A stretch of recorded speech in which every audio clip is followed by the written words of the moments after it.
Welcome, ladies and gentlemen. So the Crow. Oh, we've got some very good news on the Crow. Now, you read from the title, Bill Skarsgard. Bill Skarsgard is going to be taking on the Crow.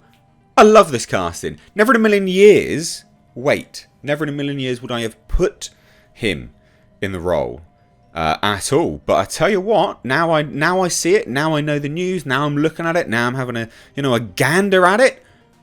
I really like this news. I genuinely think this is great news. Remember, ladies and gents, the last chap that was going to play the Crow was Jason Momoa. A guy who can't act, arguably, and is way too big and bulky for the Crow. I think, personally, Skarsgard's great as an actor. Good that he's in more, like, actually, scoping out his, board of career directions. He's the range, the wide variety of roles he's undertaking. He's a very underutilized actor, is what I'm trying to say. Love this. Absolutely love this. So let's take a look, ladies and gents. Before we do, if you want to hit subscribe, please do. It'd be great to have you here more often. And if you want to support the channel, we've got memberships, we've got Patreon. It's all linked in the description box. Would love to have you there more often and supporting the channel. And check out my Twitter, because loads of you aren't notified of videos. And I tell you what, this is a video you're going to want to be notified on, because it's pretty major news. This is the biggest update we've had on The Crow in a long time. Now, arguably, The Crow is a movie which definitely does not need to be remade. We get that. I understand it. You understand that. That's what you're shouting from the rooftops at the screen. I know. But if you're going to remake it, Bill Skarsgard's not a bad choice to go with, is he? He's not a bad choice. So I like this. I actually like this news. So The Crow, Bill Skarsgard, tapped to play Eric Draven in a new reimagining from Rupert Sanders. Again, look at him. I can see it. I can see it. I think this sounds really, really good. Just from that, I'm happy. Bill Skarsgard. Again, Jason Momoa, Bill Skarsgard. Yeah, Bill Skarsgard, please. Thanks very much. So in what marks a major momentum for the long-awaited reboot of The Crow, Bill Skarsgard, who played Pennywise the Clown in the It franchise, again, a very underutilized actor, has been tapped to star as Eric Draven in a new reimagining of The Crow. Now, Rupert Sanders will direct, the pick of the Grammy-nominated singer-songwriter FKA Twigs also starring. What? Rupert Sanders will direct the pick with Grammy-nominated, singer-songwriter FKA Twigs also starring. I don't know who FKA Twigs is. Maybe they are related to DKA branches. Anyway, this is Rupert. I don't know who. Anyway, Rupert Sanders is a British filmmaker from Westminster, London, who's known for directing Snow White and the Huntsman. Pretty bad one, in fairness. And also did Ghost in the Shell. But he also directed The Life, and it was an advertisement campaign for Halo 3 ODST and the pilot for Apple TV's science fiction show Foundation. So he's done some pretty big things. Not a lot, but he's done some pretty big things. So again, let's take a look what he's done. Again, Ghost of the Shell, loads of people, didn't like. I get that. I get it. But you're thinking about tone and sort of fantastical elements and how he handled... Like, again, Ghost in the Shell, not a great representation, right, in terms of overall quality in filmmaking. But the effects were done quite well, right? Some of the framing was done quite well. What else has he done? Not crazy stuff, but not horrendous stuff either. Not awful things. Not great stuff. Not awful things. There's potential. Right? That's what we want to look at. Is there potential? Yes, there is potential here. And could he have just been waiting for, the best... I don't know, the best project to come along to really showcase his talent? Yeah, potentially. Is this going to be the best movie for him to showcase his talent? Let's hope so. I don't know who FKA Twigs is. We're going to have to Google that in a minute. I'm clearly just too old. Anyway, the revenge thriller is written by Academy Award nominated Zach Baylin. So, Zach Baylin, let's have a look, because the Academy means absolutely nothing these days. Don't give a shit about the Academy. Zach Baylin? Apparently Zach Baylin doesn't come up with anyone. Here we go, Zach Baylin. Right, there we go. So, Zach Baylin, what's he done then for an Academy Award winner? Side effects? Oh, he did King Richard. Right. Weird choice then, actually. This is a very weird choice. Oh, we did Creed 3. Okay. Skull. King Richard. Okay, not bad then. I mean, weird choice for this. I mean, Creed 3, there'll be a lot of drama in, though. Interesting choice. Someone with basically no credits. Very surprising choice. No wonder I didn't hear about it. Yeah, no wonder I had absolutely no knowledge of this individual. King Richard, sure, fine. Creed 3, sure. King Richard, not relevant to The Crow at all in any way, shape or form. But Creed 3, there's some relevancy there. So, okay, fine.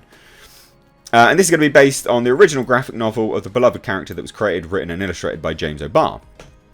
And these are some statements, by the way. Again, good to get some statements because it gives you an insight. Obviously, it's just pure PR spin normally, but whatever.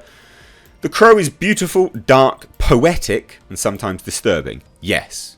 Yes, it is. It is a story of love, loss, grief, and revenge. It is a great honour to revisit James O'Barr's iconic comic and reimagine The Crow as a foreboding voice of today.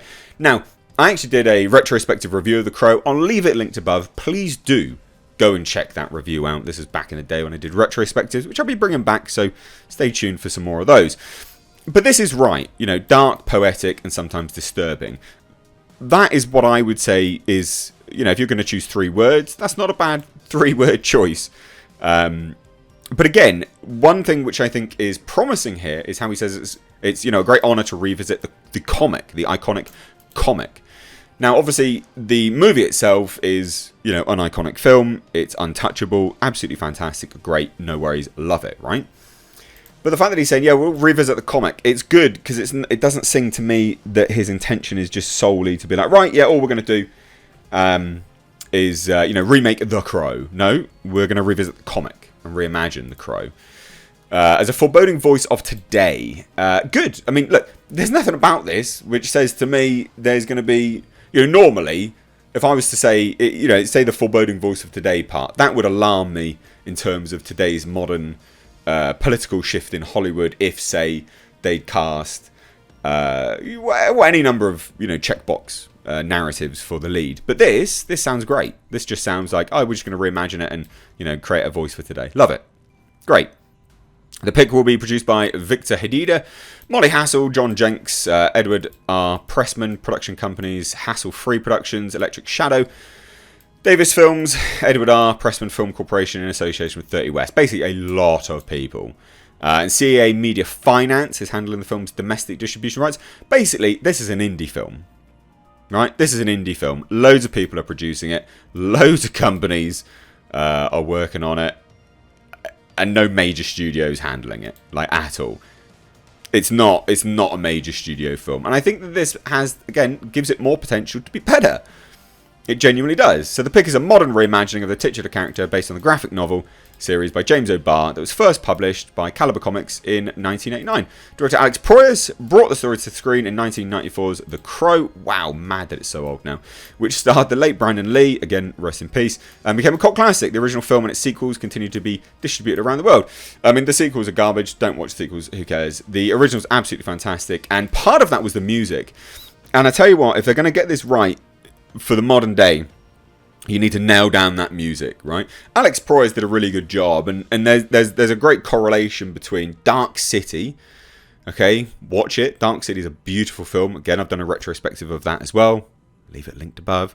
But there's a great connection between Dark City and the noir, the set pieces, the cinematography, just the general tone, and The Crow. They actually go very, very well together. If you're going to watch them back to back, they work really, really well. The only thing missing from Dark City with The Crow in terms of its, you know, style would be the music. The Crow had this just incredible soundtrack. It was an absolutely amazing soundtrack. Nailed it. And that's something which they have to do. The Crow has to have a really good soundtrack. Now, today's modern music, I'm going to sound like an old fuddy-duddy. Today's modern music's a bit trash, right? Like, it's garbage. In my eyes, because I'm old and, you know, I've got grey hair and all this kind of shit. But they have to nail down the music. I hope they nail it down. Okay, they've got to nail down the music to make this good as well. The lead's great. They've chosen a great lead. Director, fine, sure. We'll see what he does. Writer, sure, fine. We'll see what he does. But the music, that has to be a really, really, really big discussion that they're having in that writer's room, in the boards, whatever. The music's important. Get it right, because if you don't, you're not getting the crow right. Anyway, let me know what you guys think down below. If you're new here, do hit subscribe. Love to have you here more often. I'm all out of focus now, so never mind. Cheers. Take care.